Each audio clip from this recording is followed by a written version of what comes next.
Hey everyone, this is Oscar from Underdog. Today we've got something super special for you because you might notice that behind me, instead of my usual synthesizer, I've got this beauty. This is the Moog Subsequent 37 and we're going to do something magical with it today. A lot of my students keep coming to me with questions about Stephan Bodzin. Deep melodic house, deep melodic techno, whatever you want to call it. A few years ago he came out with this song called Singularity and that kind of like blew everyone away for at least 1 or 2 years on the dance floor. It was played everywhere all the time, and I wanted to do a remake for you to show you how it's done, but I wanted to do it in a special way. Instead of jumping into Ableton and showing you with virtual synthesizers how to achieve an effect, I wanted to give you some insight into how the man himself actually did it. How did Stephan Bodzin make this song and why is it so freaking tasty? And the secret sauce here, it's this beautiful synthesizer, the Moog Subsequent 37. Now I can't tell you exactly which synth Stephan Bodzin actually used, but it's probably this one or a variation of this one. It's a subtractive monophonic synthesizer. The Moog sounds are classic. They're used in a million different songs. You've heard them 1,000 times before. And we're going to use this to play the lead melody of Stephan Bodzin's song. So imagine you've got Ableton and you don't actually know how to use one of these things. Well, the system is pretty straightforward. What you actually need is you need to program MIDI notes in Ableton, send those notes out through a MIDI cable, have that MIDI cable plugged in to your synthesizer. Then when you hit play in Ableton, the synthesizer will actually start playing the notes that you're sending to it. The synthesizer itself takes MIDI information and turns it into audio. That audio comes out through a jack on the side again, and that jack you connect it back up into your computer, into your audio interface. So in Ableton, what we're going to see is one MIDI channel that we're going to use to send MIDI to this, and one audio channel that we're going to use to receive audio back from this. And then you're going to say, yeah, but Oscar, why are you using Ableton to play these notes when it has a perfectly good keyboard in front of you? Why don't you just play the notes in by hand? Well, the magic is right there in this subtle nuance of the workflow. If you send the MIDI information from Ableton, this frees up both of your hands to only worry about the shape of the sound, the timbre, the actual sound design, like which kind of waveform is it, how is it modulated.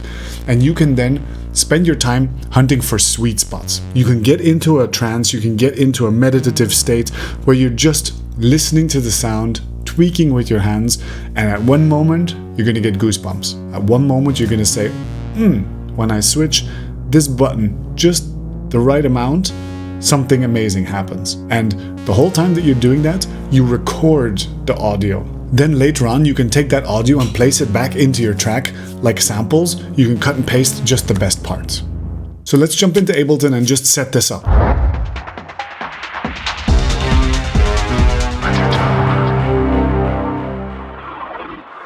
Before we go any further, like the video, subscribe to the channel, that way I can make a lot more like these.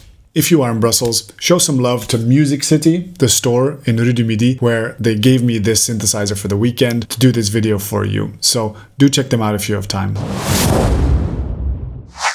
So we're in Ableton, and before we add in any synthesizers, I just wanted to put like a little skeleton down of the drums, similar to what Bodzin did. So let's listen to that.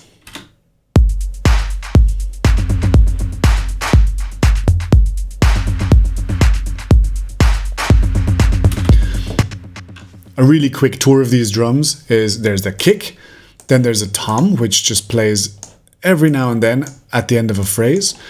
Then there's the shakers, which are quite stereo, like there's a random panning going on. Then there's a hi-hat sometimes on the upbeat there for the second half. Then there's the claps. The claps are really big and layered. So what I did was I made a drum rack where you have different claps. So you've got this one.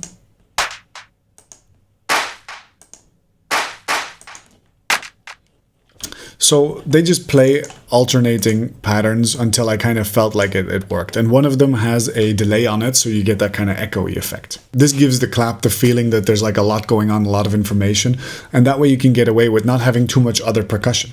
Now, one important other point is these, I've called them the thundertoms, because that's kind of what they sound like. They're toms that roll a little bit like this.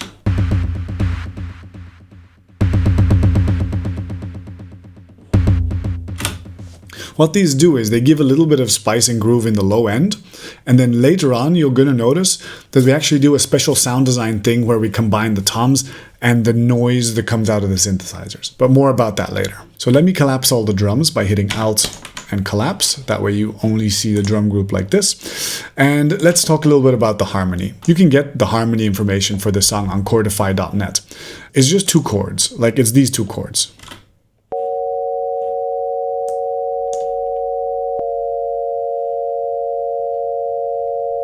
That's an F sharp and an A sharp. And these 2 chords are almost identical. It's just one note that descends a little bit. So it just gives a slightly feeling of like melancholy descending when you have that one note that descends a semitone. And of course, these chords are pretty much never played exactly as is. They're always played broken up in 2 ways particularly. One is a bass line that plays first this root note of the chord and then this root note of the chord. And then the second thing is a kind of an arp that goes diddle-a-doo, diddle-a-doo. It kind of goes like this. So together with the bass, you're going to get the feeling that there's a chord progression going on. And that's the key to making everything in your music sound glued together, right? It's that there's one invisible chord progression underlying all of the music that expresses itself through the different instruments. And another detail to notice is that the chords, typically a 2-chord chord progression does like 1 or 2 bars per chord. And in this case, chord number 1 ends a little bit short of 2 bars. So just slightly faster, it gives a little bit of a surprise when that second chord comes in a little bit sooner than you might expect. But that's just a small nuance. So the objective here is to get everything ready in simple MIDI so that we can then send that MIDI out to the synthesizer, get those sweet synthesizer sounds back into Ableton. Okay, so let's look at the bass pattern, right? The bass pattern, like I said, it's just long sustained notes that go from one chord's root note to another chord's root note. And before it actually changes, it just does a few decorative notes in between. But otherwise, as you can see, this bass line is super stable and really pretty simple, actually, if you look at it. So one note, the other note, one note, the other note, one note, the other note, one note, the other note. Always the same again, and then some little decorative things to break the monotony and to jump a little bit in octaves so that you get the feeling of highs and lows. Let's listen to this, just played with a pure sine wave, just to get an idea of the pattern.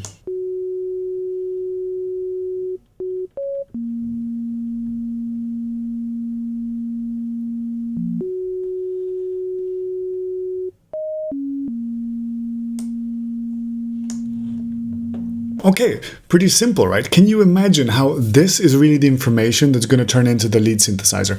Let's do it. Let's put this MIDI out into the synthesizer and record the audio. Check out what happens when you do that.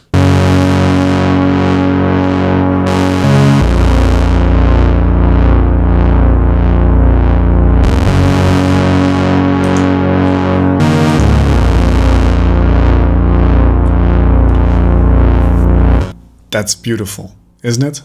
And so what we really want to do now is we want to just let this play for a while, hit record in Ableton, record all this audio, and then after a while we want to layer that in as samples, okay? So what I'm going to do is I'm going to hit play, I'm going to move over here, and I'm going to mess with these parameters for a while, and you're going to see when I hit the sweet spots, you're going to go, oh, I recognize that sound, because they're going to be the same sweet spots that Bodzin hits as well. Like there's a few characteristic sounds when you switch certain parameters that make you go, oh, that's exactly what he did. So check this out.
Okay, that's enough. I think you get the point. Cool, so now in Ableton, as you can see, this is all recorded in audio. Don't worry, we didn't overwrite ourselves. Always in Ableton, when you go into one of these clips, when you zoom out, you'll see that actually the whole take was recorded, just the last part was looped. So we can now use this audio sample as a sample and actually layer it in perfectly with our track. For instance, we could turn off the input from the synthesizer and just listen to it as audio right now.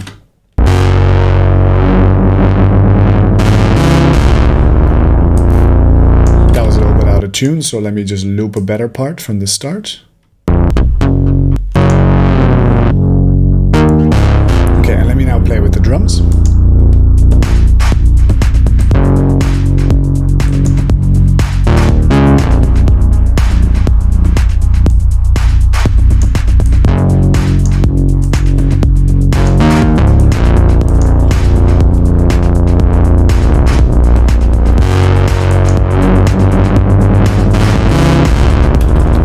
Okay, that works. There's a little moment where it goes out of tune there, but as you can see, the game now would be to like find the right takes and just make sure that all the experimental bits in the middle where it's not exactly right, you just cut those out. So let me save this on its own channel.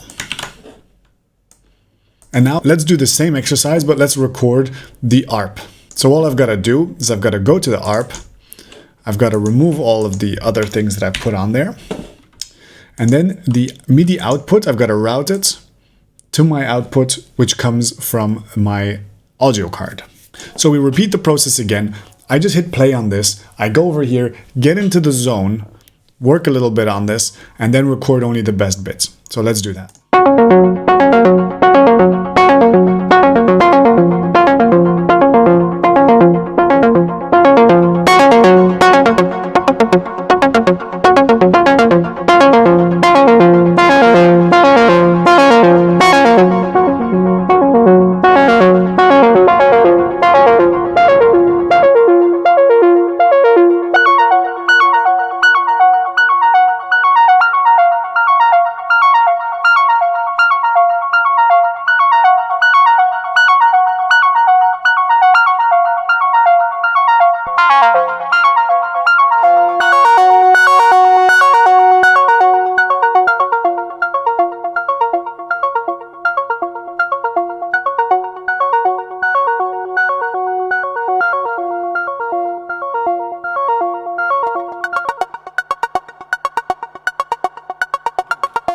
That's enough of that. So again, what we'll do is we'll just drag the audio out, make ourselves an audio channel and just layer it in there. Now as a last little bonus, I want to try something really creative, which is taking these toms, taking the MIDI of these toms, running it through the synthesizer, and instead of playing pitched bass notes, what I'm going to do is I'm going to play white noise. And that's going to create these kind of splashes like right? And I think that that's how he did it in the original track. So let's try this. So here I made a duplicate and I'm sending it out to the synthesizer. So I'm going to hit play, immediately going to move over there and turn it into white noise as fast as I can. Here we go.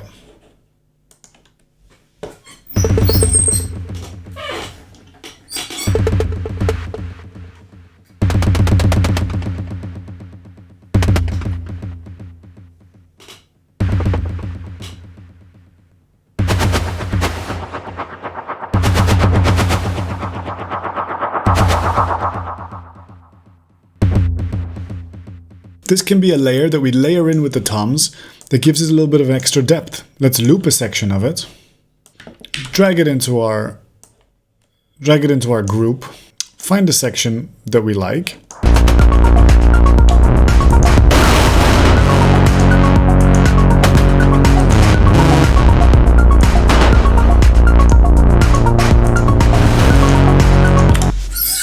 There we go. That actually sounds exactly like the original. I'm quite excited by that. So let's simplify our project here a little bit. Let's delete what we don't need. We can delete all of these basically. And now all we have to do is make an arrangement based on everything that we just did. Now, of course, if you were really making this song, you would probably record for a much longer amount of time. That way you definitely have enough raw material to recompose a perfect track with later. Now let's listen to this loop from start to finish.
And there you go, Stephan Bodzin's Singularity. Now, you can do all of this in soft synths, as I said. However, the difference is that hunting for sweet spots is a lot less fun and less tactile on a computer screen. You're less likely to spend half an hour losing yourself in the music, tweaking microscopic little movements of your knobs, and that's just something that analog gear is really, really good for, and it leads to these kind of little goosebump moments that you would otherwise find it harder to find in the digital domain. I hope this also kind of demystifies sort of the signature Bodzin sound. I mean, this is literally the core and the heart and soul of his setup. And you should find out what kind of gear or what kind of combination of gear and software works for you to give you a signature sound. If you do find that there's like a magic combo of sounds like that that works for you, leave a comment. I'd love to know what they are. If you're in Brussels or Belgium, like I am, I would also highly recommend that you check out the store Music City, as they are the ones who have been so generous to loan me this beautiful thing for the weekend to make this video.